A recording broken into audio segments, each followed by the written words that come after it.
Hey, what's up everybody? My name is Alex, and today I want to bring a top 10 list of all my personal favorite zombie maps and remastered maps on Black Ops 3. This is the year of Treyarch, and while IW Zombies and World War II Zombies are great games, there's just something about Treyarch Zombie. They know how to do it right, and they just have a magical touch, and Jason Blundell is, in my opinion, truly passionate about the game, and it's something I believe that all the players can really feel. You can feel that difference. Also, if you have not subscribed to the channel, please go ahead and do so. Leave a like if you enjoyed this video, and please feel free to comment and tell me what your personal favorite zombies maps are. These maps in this top 10 are just my personal favorite, and it was really hard to choose a good order for them. My opinions on these maps have changed over the course of the life cycle of this game and are probably going to change in the future. So that being said, let's just jump right into it. Coming in at our number 10 spot is Kino Der Toten. I think this map is amazing, and I really think it shows what zombies is at the core.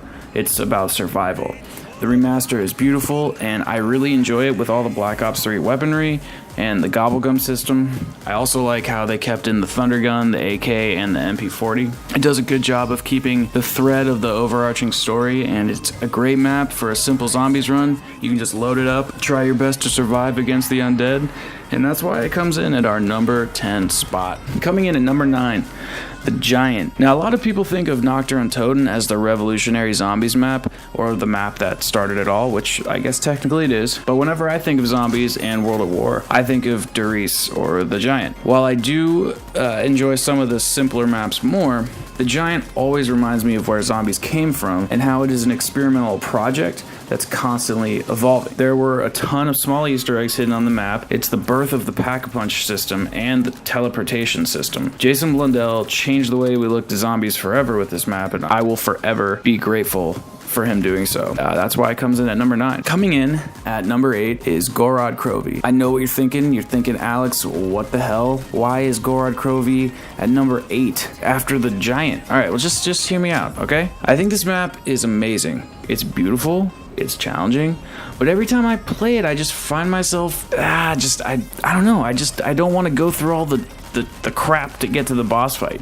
And that's the only thing I really like, is the Dragon Nikolai boss fight. And that being said, I don't think the Easter egg steps are enjoyable, and the boss fights they don't outweigh that. I never use the wonder weapon, the mini dragon. I never try to do high rounds because the Mark III doesn't really work that well after round 30. I do really love how you can upgrade so many things on the map. The monkey bombs, the shield, the ray gun, and even the dragon strike.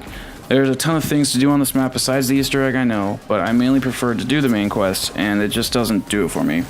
But nonetheless, it's still an amazing map, and that's why it comes in at our number 8 spot. Coming in at number 7 is Sheena Numa. This is the map that actually got me hooked on zombies. While I'm forever grateful for Derice, Sheena Numa is actually what brought me in. I love the fact that there's no power to turn on. I love the random perk machines. I love using the remastered Wonderwaff. I love camping by the fishing hut with a Pap Dingo and running hordes into the flogger after round 40. The remaster is absolutely gorgeous, and I'm so happy that it made it into Zombies Chronicles. And that's why it comes in at our number 7 spot. Coming in at number 6, we have Revelations. I personally am a huge fan of Revelations, and I love how it brings back all the weapons and enemies from all the other maps. I personally think it was really innovative, even though it was kind of a mashup. I also think it wrapped up the story fairly well for what it was, and I also felt like it wrapped up the gameplay quite nicely.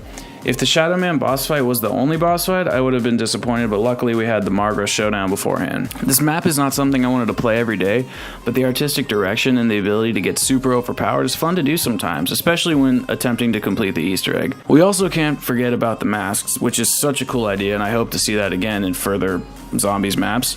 And this map blew me away when it first dropped, and every time I play it, I get super excited to see what Blundell has in store for us at the end of this year. Coming in at number 5, we have Verrückt. I'm sure this comes as such a surprise, and it does for me too a little bit, but this map is just amazing now. I never really cared for it in World at War, but the remaster is probably the best out of all the zombies maps in the Chronicles DLC. And I find myself playing Verrückt way more than most of any of the other maps. Now that there are gobblegums and you can pack-a-punch almost anything you want, I find that it provides a lot of needed variety, and the map is still really difficult. I think the highest round I've ever made it to is like 54, and it's not that easy to become overpowered, and there are not a lot of camping or training spots, so the map is still really difficult, even with Perkaholic and Shopping Free and all that stuff. Plus, the map is so pretty now. I just think it's a great map, and that's why it comes in at number 5. Number 4, Der Eisendrache. These last few maps are basically all my favorite, but since I have to choose, I'll explain why I've made the choices that I've made. This map is one of the best zombies maps of all time, but in a way it's kind of a perfected combination of a few older zombies maps. The wonder weapons are similar to that of Origins, and the Easter egg is similar to that of Moon. We even see the Panzer come back to try and kick our ass. However, it still brought in a ton of innovation to the franchise. We were introduced to our first real boss fight, and the Easter egg was implemented flawlessly, which is Jason Blundell's strong point in my opinion. Every step in the main quest is able to be achieved in a smooth manner, and it flows really well. Some maps make you complete half the Easter egg even if you want to just play high rounds, and while that might be the case with Der Eisendrache, it doesn't really feel like it. It showcases the story very well and drops some big hints for the DLC season in Samantha's room, which is always fun to look back once we have all the pieces for the puzzle. And that's why Der Eisendrache comes in at our number 4 spot. Coming in at number 3 is Origin. Let me be clear about something. 8 to 10 years ago, or whenever World at War came out, I played that a lot. And I don't know what happened, but I stopped playing video games, and I picked up Black Ops 3 later in 2016 around April. So I basically missed out on Ghosts, Black Ops 1, and Black Ops 2.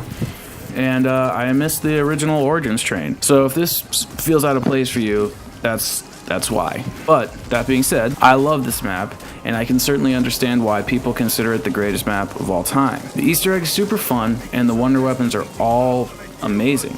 And just like Doris, or the Giant, whatever you want to call it, it's super innovative, and it took the community by storm. I think the remaster is amazing. I love having the new weapons in the map, being able to use gobblegums, and you can say that Origins isn't made for gobblegums, but you just don't have to use them. I think that gobblegums can spice up any map and provide a ton of variety and make the replayability super high. My only complaint about this map is just doing the Easter egg solo. It's super tedious and it takes a long time, and that can drive me insane. And that's why it comes in at our number 3 spot. Coming in at number 2, we have Shadows of Evil. Like I said a moment ago, I missed out on the BO2 train, so I did not get to experience Mob of the Dead in its prime. This map is my Mob of the Dead. I love turning into a monster and turning on all the power switches. The Pack-a-Punch camo is super awesome. All the rituals, it's amazing. The Easter egg is implemented flawlessly, even better than Der Eisendrache. I also love the introduction of the sword, the upgraded sword, the Apothicon Servant. This map brought so much to the table and was able to captivate the zombies community until DLC 1 came around. Hell, it still captivates me to this day. I can never get enough of this map, and I play it all the time, and that's why it comes in at number 2. Alright, so coming in at number 1, probably not going to be a fan favorite, but it's my favorite map in Black Ops 3, and that is Zetsubou No Shima. And I'm sure everyone is not in agreement at this point, but I'll explain. I love the Japanese maps. I love the green colors. I love the implementation of the island. I love the thrashers. I love the spiders, the spider boss fight, the main boss fight. I personally love how the map seems tight and small and close quarters, but then you continually unlock all these hidden areas, and they give the player a ton of space to train or horde zombies. I love the Masame. I love the Skull of Nansapwe. I think the reason I love this map so much is I missed the initial launch period when Treyarch was rebuilding their system, and the map had a ton of bugs, and I've only played a smooth version of the map, and that's probably why I don't feel like it's tainted. The Easter egg is super fun, and it does not feel like a chore to me, and I look forward to playing this map every time I turn on the game. Alright, so that's going to wrap it up, everybody. Thank you for watching. Please leave a comment about what your top 5 or top 10 favorite maps are in Black Ops 3, and tell me why you agree or disagree with me about my list. I'm super stoked for Black Ops 4 to come out at the end of this year, and would love to stir up some conversation about what we speculate for the upcoming Treyarch title. Anyway, that's it for me. My name is Alex, and I'll see y'all next time.